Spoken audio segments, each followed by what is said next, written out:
Here in transition from the old to the new. Hello, Utah, and hello, Arizona. Welcome to the Albertan Coyotes Fan. All right, I am back. So I was going to make an update video this morning talking about what happened yesterday with the whole lump situation. As you could probably tell, at least a little bit, it's gone down. There is still a pretty big lump on the side here, but it's gone enough that I'm not trying to force my eye open. I can watch the games. It's all good. So I'm back with the video. It's going to be a quick one because I have to get to bed like right away. There's some stuff I have to do early on tomorrow. But there was a fun game tonight between the Utah Hockey Club and the Dallas Stars. And I wanted to talk about it because it was a good game. By the way, no penalties in this game. O'Brien was on the ice for Utah, so I kind of figured there would be a couple. And there was none. There was one for Dallas, none for Utah.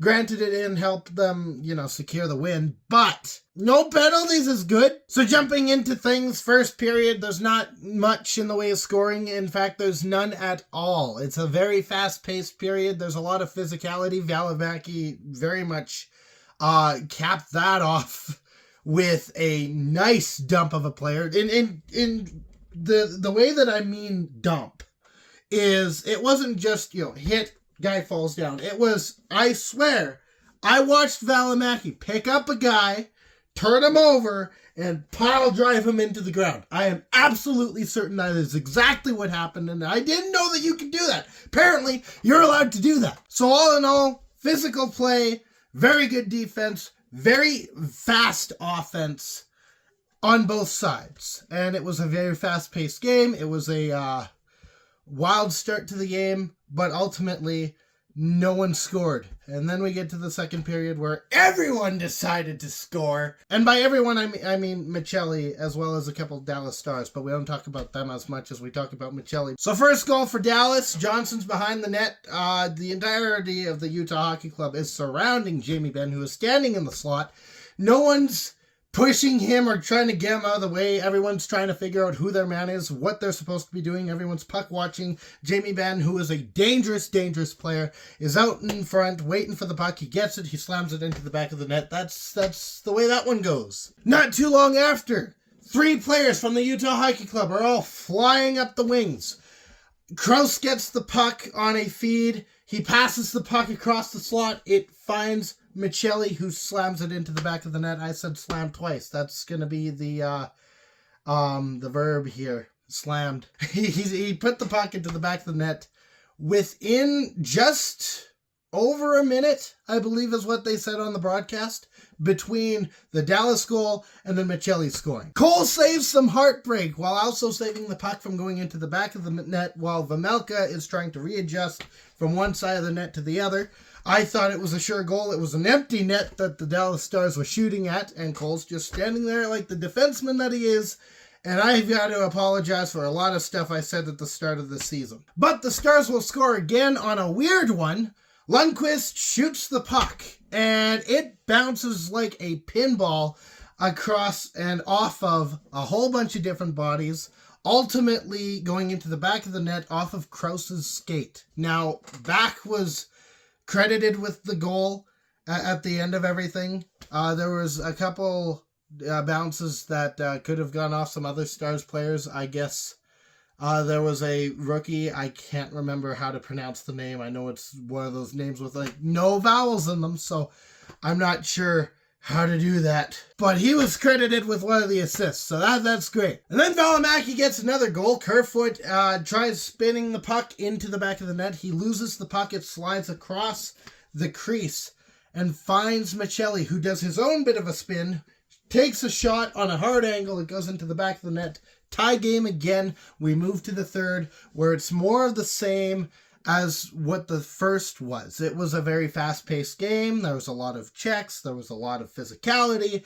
But ultimately, there wasn't a whole lot of scoring. So that draws us into overtime, where it was chance after chance. It's 3-on-3 hockey. You're going to see that quite often because you've got more open ice with skilled players.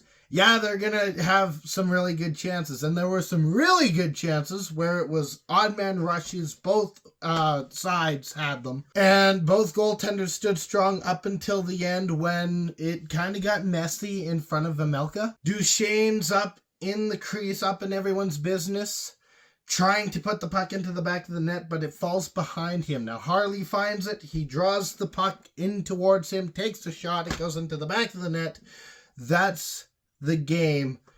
Winner in Dallas is Dallas. And ultimately, there's not much to be bad about in this game. I mean, it's Dallas. It's a good team. It's a team that's trying to pull ahead in the standings. You want that win, but it's Dallas. We are, as much as I hate to be the guy that just kind of accepts this, we are on a rebuild. We aren't the better team going into this game by any means. The fact that we were able to keep pace with them and outshoot them, by the way, is absolutely insane. We were up against Ottinger, who is a wonderful goalie. I would love to have him on our team, but Vemelka's actually pretty good too. We just need to, rally together to a point where we can actually face these top guys like Dallas. Now, that's going to eventually look like, once we start kind of seeing what the picture's going to be in this new location, in this new dynamic, it's probably going to result in some trades and some acquisitions. So that's the point of a rebuild. That's about all I can say about this. We're rebuilding. We're gonna suck sometimes. This isn't one of those times that we sucked. It was just a time that we got outplayed by the obviously better team. So that's it. In 4 days, we play the Florida Panthers. I'm going to love that because I totally love their broadcast team. I'll try and be back for that. There's some stuff coming up this week that might make that interesting, but I'll make it work because I'm so tired of constantly missing these games because something comes up. And this kind of wasn't planned. So, in the meantime, stay howling. Go Yotes! Thank you so much for watching. If you liked what you saw, you can hit the like button. You can hit the subscribe button. There's a couple of different ways for you to show your support. Share this with your friends. And as always, I'll be back.